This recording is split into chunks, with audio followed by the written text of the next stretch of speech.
യേശുക്രിസ്തുവിൻ്റെ ധന്യനാമത്തിൽ എല്ലാവർക്കും സ്നേഹവന്ദനം. വിശ്വാസ ജീവിതത്തിൽ ചിലപ്പോഴെങ്കിലും നിരാശപ്പെടുത്തുന്ന അനുഭവങ്ങൾ നമുക്ക് എല്ലാവർക്കും ഉണ്ടായിട്ടുണ്ട് എന്നതിന് സംശയമില്ല. നിരാശ നമ്മെ ഭയപ്പെടുത്തുന്ന അനുഭവത്തിലേക്ക് നയിച്ചിട്ടും ഉണ്ട്. ദൈവത്തിൻ്റെ ശ്രേഷ്ഠ പ്രവാചകനായിരുന്ന ഏലിയാവിൻ്റെ ജീവിതത്തിലും ഈ അനുഭവമുണ്ടായി. ഇസ്രായേലിലെ രാജാവായ അഹാബിന്റെ മുൻപിൽ നിന്ന് ധൈര്യസമേതം ദൈവത്തിന്റെ ദൂത് അറിയിച്ച പ്രവാചകനാണ് ഏലിയാവ്. ഞാൻ സേവിച്ചു നിൽക്കുന്ന ഇസ്രായേലിന്റെ ദൈവമായ യഹോവയാണ്. ഞാൻ പറഞ്ഞല്ലാതെ ഈ ആണ്ടുകളിൽ മഞ്ഞും മഴയും ഉണ്ടാകില്ല എന്നതായിരുന്നു ഏലിയാവിന്റെ ദൂത്.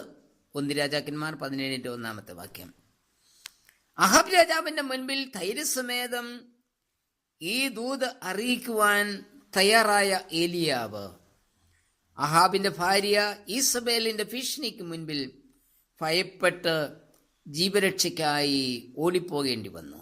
1 രാജാക്കന്മാർ 19:2-3 ഭയപ്പെടുക മാത്രമല്ല, ഏലിയാവിനെ നിരാശ ഭരിച്ചുവെന്നാണ് 19:14 നാം വായിച്ച് മനസ്സിലാക്കുന്നത്.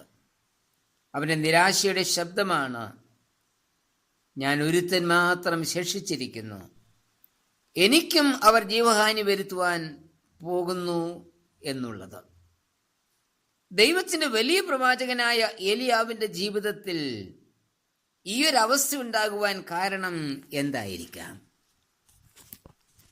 ഇസ്രായേലിൽ മഴ പെയ്യാതായിട്ട് 3 വർഷം കഴിഞ്ഞു.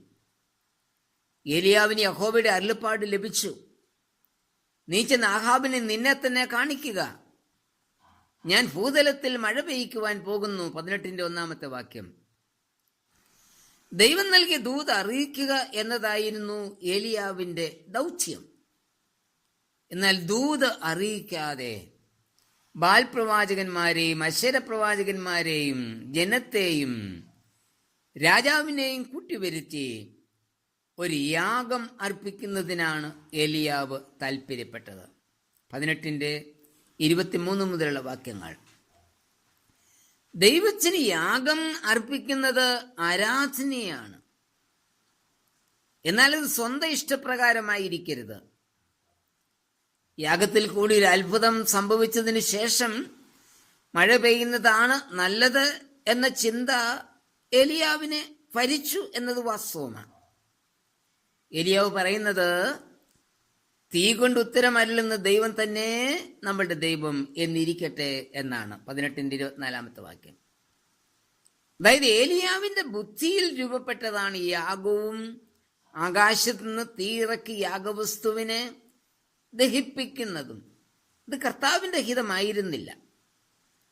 ഞാൻ പ്രാർത്ഥിച്ചാൽ ദൈവം കേൾക്കുമെന്നുള്ള ഉത്തമ വിശ്വാസമാണ് ഈ വിധത്തിൽ പ്രവർത്തിപ്പാൻ ഏലിയാവിനെ പ്രേരിപ്പിച്ചത്.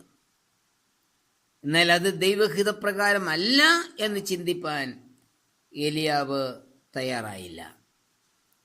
ഏലിയാവിന്റെ വിശ്വാസത്തിന്റെ തീഷ്ണത നമുക്കിവിടെ കാണാം. എന്നാൽ ഈ തീഷ്ണത ദൈവഹിതത്തിന് എതിരായിരുന്നു. അതുകൊണ്ടാണ് അത്ഭുതം പ്രവർത്തിച്ചിട്ടും ജീവരക്ഷയ്ക്കായി ഭയപ്പെട്ട് ഏലിയാവിന് ഓടേണ്ടി വന്നത്. വിശ്വാസത്തോടു കൂടിയ പ്രാർത്ഥനയ്ക്ക് ദൈവം മറുപടി നൽകുക തന്നെ ചെയ്യും. ഏലിയാവിന്റെ വിശ്വാസത്തെ ദൈവം മാനിച്ചു. ആകാശം തീയിറക്കി യാഗവസ്തുവിനെ ദഹിപ്പിച്ചു. 18:38 യഹോവ തന്നെ ദൈവമെന്ന ജനം ഉറക്കെ ആർപ്പിട്ടു. 18:39 മാത്രമല്ല, ദേശത്ത് വൻമഴയും പെയ്തു. 18:45 പ്രാർത്ഥനയിൽ കൂടി ഇത്രയെല്ലാം സംഭവിച്ചിട്ടും ഒരു സ്ത്രീയുടെ ഭീഷണിക്ക് മുമ്പിൽ ഏലിയാവ് ഭയപ്പെട്ടു പോയി. ഇസ്രായേൽ രാജ്യം തന്നെ വിറ്റ് തെക്കുള്ള യഹൂദ രാജ്യത്തുള്ള മരുഭൂമിയിലേക്ക് അവൻ ഓടിപ്പോകേണ്ടി വന്നു.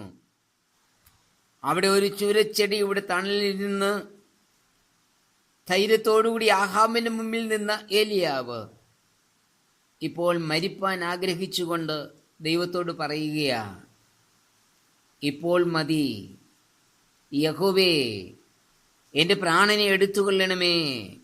19:4 ദൈവത്തിന്റെ ശക്തനായ പ്രവാചകൻ നിരാശനായി. ഏലിയാവിലുണ്ടായ ഈ മാറ്റം പ്രഥമദൃഷ്ട്യാ നിഗൂഢമായി തോന്നാം. ഇവിടെ നമ്മെ ഒരു വലിയ പാഠം പഠിപ്പിക്കുന്നുണ്ട്. വിശ്വാസത്തിൽ നാം എപ്പോഴും തീഷ്ണതയുള്ളവരായിരിക്കണം. എന്നാൽ അതിലുപരിയായി വിശ്വാസം ദൈവഹിതത്തിന് അനുസരണമായിരിക്കണം. എൻ്റെ ഹിതം പോലെ അല്ല, നിന്റെ ഹിതം പോലെ എന്നെ നടത്തണമേ എന്ന് നമ്മൾ പാടും. എങ്കിലും എൻ്റെ ഹിതം പോലെ പ്രവർത്തിക്കുന്നതാ ഇന്നത്തെ നമ്മളുടെ വിശ്വാസ ജീവിതം. വിശ്വാസ ജീവിതത്തിൽ പ്രഥമ സ്ഥാനം നൽകേണ്ടത് ദൈവത്തിൻ്റെ ഇഷ്ടത്തിനാണ്. ഏലിയാവ് നടത്തിയ യാഗവും ആകാശത്തീയിറക്കി യാഗവസ്തുവിനെ ദഹിപ്പിക്കുവാൻ പ്രാർത്ഥിച്ചതുമെല്ലാം സ്വന്തം ഇഷ്ടപ്രകാരമാണ്. സ്വന്തം ഇഷ്ടപ്രകാരമുള്ള ഈ പ്രവൃത്തിയാ ഏലിയാവിനെ ഭയത്തിലേക്കും നിരാശയിലേക്കും നയിച്ചത്. ആകാശത്തീയിറക്കി നടത്തിയ യാഗത്തിൽ കൂടി ആരെയും നേടിയെടുക്കുവാനും അവന് സാധിച്ചില്ല.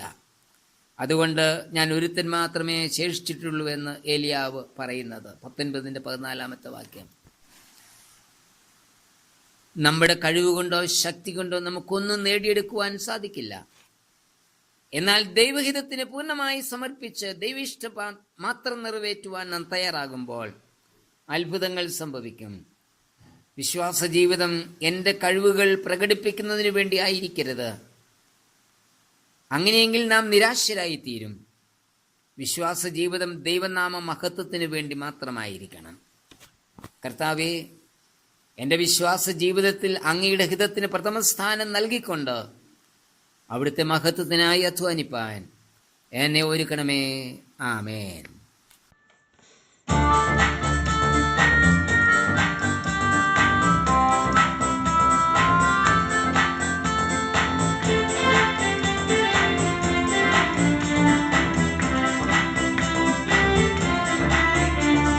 വിശ്വാസത്തിൽ എന്നെ നിറയ്ക്കണമേ, വിശ്വാസത്തിൽ എന്നെ ഉറപ്പിക്കണേ, വിശ്വാസത്താൽ എന്നും നടന്നിടുവാൻ തിരുകൃപ എന്നിൽ ചൊരിയണമേ, വിശ്വാസത്താൽ എന്നും നടന്നിടുവാൻ തിരുകൃപ എന്നിൽ ചൊരിയണമേ.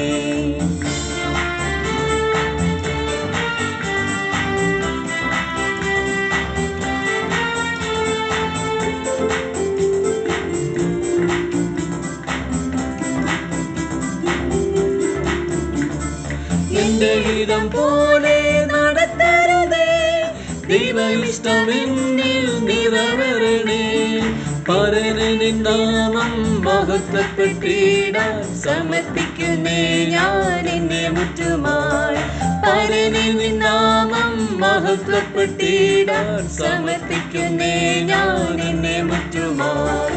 വിശ്വാസത്തിൽ എന്നെ നിറയ്ക്കണമേ, വിശ്വാസത്തിൽ എന്നെ ഉറപ്പിക്കണേ, വിശ്വാസത്താൽ എന്നും നടന്നിടുവാൻ തിരുകൃപ എന്നിൽ ചൊരിയണമേ, വിശ്വാസത്താൽ എന്നും നടന്നിടുവാൻ തിരുകൃപ എന്നിൽ ചൊരിയണമേ.